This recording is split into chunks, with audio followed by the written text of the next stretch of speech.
அனைவருக்கும் வணக்கம்.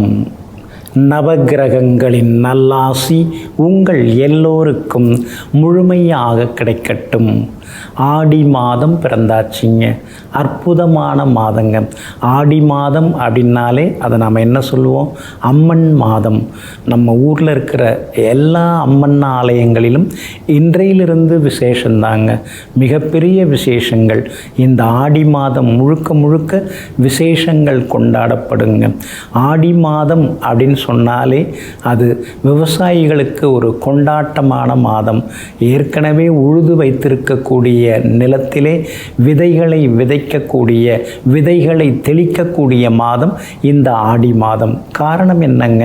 ஆடி மாதத்தில் இருந்து தான் பிராணவாயு, அதாவது ஆக்சிஜன் வானத்திலிருந்து அதிகமாக வெளியேறி பூமிக்கு வருகிறது. அந்த ஆக்சிஜன், அந்த பிராணவாயு அதிகமாக வர்றதுனால தான் இந்த மாதத்தில் நாம் விதை விதைக்கிறோம் விவசாயத்தில். அதனால தாங்க ஆடிப்பட்டம் தேடி விதை அப்படின்னு ஒரு பழமொழியும் இருக்குங்க. அப்போது பிராணவாயு அதிகம் நிறைந்த மாதமாக இந்த ஆடி மாதம் இருக்குதுங்க. இன்றைய தினத்திலிருந்து தட்சிணாயன புண்ணிய காலம் ஆரம்பங்க. ஏற்கனவே உத்தராயணம் இருந்தது.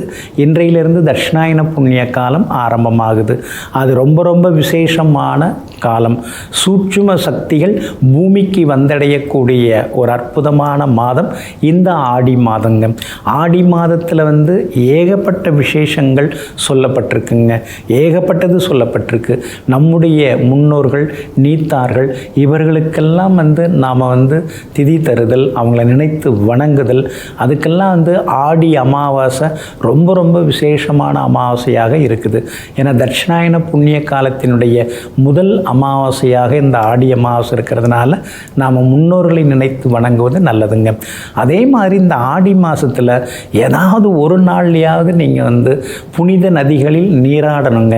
ஏன்னா ஆடி மாதம் புண்ணிய நதிகளில் நீராடக்கூடிய ஒரு மாதம். இந்த மாதத்தில் நாம் நம்ம ஊருக்கு பக்கத்தில் ஓடுற ஆறுகள் அல்லது காவிரி, வைகை, கோதாவரி உள்ளிட்ட புனித நதிகள் அதெல்லாம் போயிட்டு நாம் நீராடினோம்னா நமக்கு எல்லா வகையிலுமே ஒரு சக்தி கிடைக்கும், ஒரு வெற்றி கிடைக்கும். முன்ஜென்ம கர்ம வினைகள் அதிலேருந்து நாம் விடுபட்டு முன்னேறி செல்வதற்கான ஒரு வழிகாட்டியாக அந்த நீராடல் இருக்குங்க. அதனால் ஆடி மாதத்தில் நதிகளில் நாம் நீராடினோம்னா நமக்கு மிகப்பெரிய சக்தி எல்லாமே கிடைக்குங்க. இந்த மாதத்தை ஜோதிடத்தில் கர்க்கடக மாதம் அப்படின்னு சொல்கிறாங்க. அதாவது கர்க்கடகம் என்று சொல்லக்கூடிய சந்திரனின் ராசியாகிய கடகத்திலே சூரியன் சஞ்சரிக்கும் மாதத்தை தான் கர்க்கடக மாதம் அப்படின்னு சொல்கிறோம். இன்னையிலேருந்து ஒரு மாதத்துக்கு சூரியன் கடகத்தில் தான் இருப்பார். சந்திரன் சக்தியோட வீடு, அதாவது அம்பாளுடைய வீடு கடகம். அந்த அம்பாளுடைய வீடாகிய கடகத்திலே சிவாம்சக்குரிய கிரகமாகிய சூரியன் உட்கார்ந்திருக்கக்கூடிய இந்த மாதத்தை சிவசக்தி மாதம் அப்படின்னு ஜோதிட நூல்கள் சொல்லுதுங்க. இந்த மாதிரி பல விசேஷங்கள் இந்த மாதத்தில் சொல்லப்பட்டிருக்குங்க. அதுக்கு அடுத்தது ஸ்ரீ பார்வதி தேவி, அதாவது அவதரித்த மாதமாக, மலையரசன் மகளாக அவதரித்த மாதமாக இந்த ஆடி மாதம் சொல்லப்பட்டிருக்குங்க.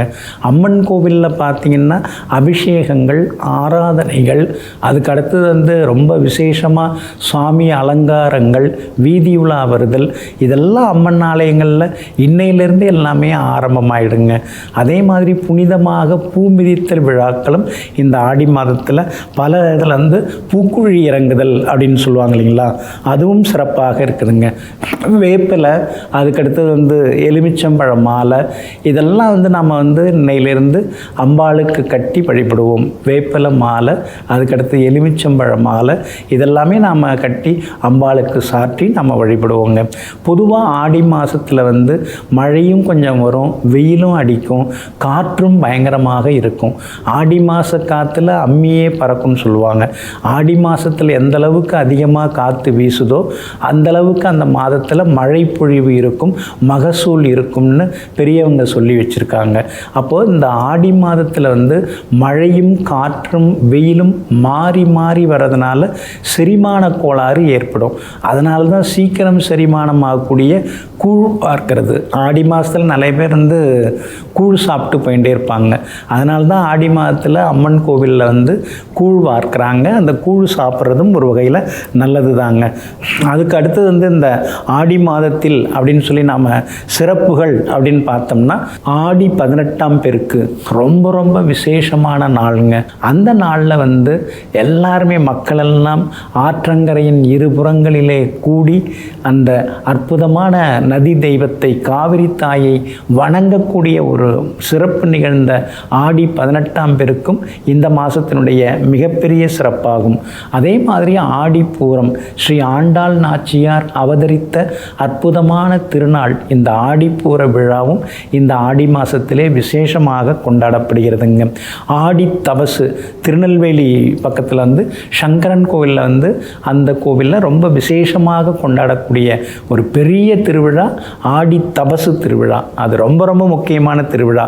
அதே மாதிரி ஆடி வெள்ளிக்கிழமை பூஜை பண்ணுறது, விரதம் இருந்து அம்பாளை வணங்குவது, ராகு கால பூஜையில் கலந்துக்கிறது, அதெல்லாம் பண்ணும்போது நல்ல வாழ்க்கை துணை அமையும்.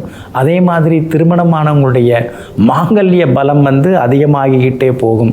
ஆடி செவ்வாய் தேடி குழி அப்படின்னு ஒரு பழமொழி இருக்குங்க. இந்த ஆடி மாதம் செவ்வாய்க்கிழமையில் நாம் வந்து மஞ்சள் தேய்த்து குளிக்கும்போது, பெண்கள் மஞ்சள் தேய்த்து குளிக்கும் பொழுது அவங்களுக்கு மங்களகரம் உண்டாகும், லக்ஷ்மி கடாட்சம் உண்டாகுங்க. அதே மாதிரி ஆடி பௌர்ணமி அதுவும் விசேஷமாக சொல்லப்பட்டிருக்கு. ஆடி ஞாயிறுலாம் வந்து அம்மன் கோவிலில் வந்து கூழ் வார்த்துக்கிட்டே இருப்பாங்க, அதுவும் விசேஷமாக சொல்லப்பட்டிருக்கு. ஆடி கிருத்திகை அனைத்து முருகன் ஆலயங்களிலும் ஆடி கிருத்திகை சிறப்பாக கொண்டாடப்படுகிறதுங்க. இன்னொரு பக்கம் ஸ்ரீ அயக்ரீவர் அதாவது வேதங்களை எல்லாம் மீட்டெடுத்த மாதமாக இந்த ஆடி மாதம் இருக்குது. அதே மாதிரி கருடாழ்வார் ஆடி மாத சுவாதி நட்சத்திரத்திலே அவதரித்த மாதமாக இருக்கிறது. அதே போல் இந்த மாதத்தில் தான் வந்து திருமால் தன்னுடைய சக்கராயுதத்தால் கஜேந்திர யானையை காப்பாற்றிய திருவிளையாடல் நிகழ்ந்த மாதம் இது. இந்த மாதத்தை நிறைய பேர் வந்து பீடை மாதம் வாங்க, அது தப்புங்க. நம்முடைய மனசில் இருக்கக்கூடிய பீடத்தில் இறைவனை அமர வைத்து அழகு பார்த்து ஆராதித்து அலங்கரித்து இறைவனை வணங்கக்கூடிய மாதமாக இந்த ஆடி மாதம் இருக்குதுங்க. இன்னொரு பக்கம் பார்த்தீங்கன்னா இந்த வருஷம் ஆவணி அவிட்டம் வந்து ஆடி மாதத்திலே வந்துடுதுங்க. கோகுலாஷ்டமியும் இந்த வருஷத்தில் வந்து ஆடி மாதத்தில் சிறப்பாக கொண்டாடப்படுகிறதுங்க. அதே போல் ஸ்ரீ சுந்தரமூர்த்தி சுவாமிகள்லேருந்து கழற்றறிவார் அது மாதிரி பெரிய பெரிய மிகப்பெரிய நாயன்மார்களுடைய திருநட்சத்திரங்கள் நிகழ்ந்த மாதம் இந்த மாதம். அதே போல் ஸ்ரீ கருடாழ்வாரிலிருந்து ஸ்ரீ ராகவேந்திரர் வரைக்கும் அவதரித்த திருநட்சத்திரங்கள் நிகழ்ந்த ஒரு அற்புதமான மாதம். அதே மாதிரி குதம்பை சித்தருடைய அவதார மாதமாகவும் இருக்குது. இப்படி ஆடி மாதத்துக்கு ஏகப்பட்ட விசேஷங்கள் எல்லாம் உண்டுங்க. அதனால் ஆடி மாதத்தில் நாம் அம்பாளை வணங்குவோம். வணங்க வணங்க நமக்கு சக்தி உண்டாகுங்க.